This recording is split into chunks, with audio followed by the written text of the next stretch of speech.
তুমি যদি hard work না করতে পারো জীবনে ভালো স্টুডেন্ট হতে পারবে না। তোমাকে যে যা বুঝ দেখ ভাই, ওই দুই একটা জেনেটিক অ্যানোমালি থাকে।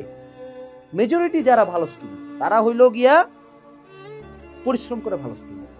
কেউ ওরকম গিফটেড কিছু নেই, গিফটেড কিছুই নেই। একটা খারাপ স্টুডেন্ট ও চিন্তা করে যে আরে 4 দিন গেছে, একদিন 10 ঘন্টা পড়ছে, আমার তো কাম শেষ। একটা ভালো স্টুডেন্ট কি চিন্তা করে, প্রতিদিন পড়বো 10 ঘন্টা। কেমনে 10 ঘন্টাকে 11 ঘন্টা নিয়ে যাওয়া যায়? ভালো স্টুডেন্টের হার্ড ওয়ার্কের মডেল হলো linear, y = mx + c। m আর c হলো আল্লাহর হাতে, x হলো তোমার হাতে।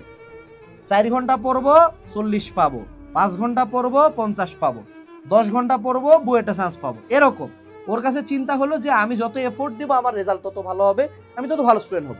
কিন্তু একটা খারাপ স্টুডেন্টের বিভিন্ন রকম টেকনিক্স জানার লাগে, টেকনিক্স, টেকনিক, ভাইয়ার টেকনিক, ঘুম থেকে উঠে আদা জল খাওয়া টেকনিক, লেবু লঙ্কা টাঙ্গায় দেওয়া টেকনিক, বিভিন্ন রকম। ও মানে ওকে যত টেকনিক দেবে যে এই টেকনিকে পড়ো ব্রাদার, মানে প্রথম লাইনগুলো একটু লাল কর, তারপর একটু কালো কর, তারপরে এইভাবে কিছু না সরি হ্যাঁ, তো তারপরে মনে করে এইভাবে পড়ো। ওর কাছে বিভিন্ন টেকনিক্স লাগবে। হ্যাঁ, কিন্তু ভালো স্টুডেন্ট কোনো টেকনিক নাই, কোনো ছন্দ নাই, হার্ড ওয়ার্ক, কিচ্ছু দেখা দেখি নেই। কয় ঘন্টা পড়ছি ভাইয়া? 10 ঘন্টা, 12 ঘন্টা, 15 ঘন্টা, 14 ঘন্টা, 17 ঘন্টা, কোনো কমপ্লেন করতেছে না।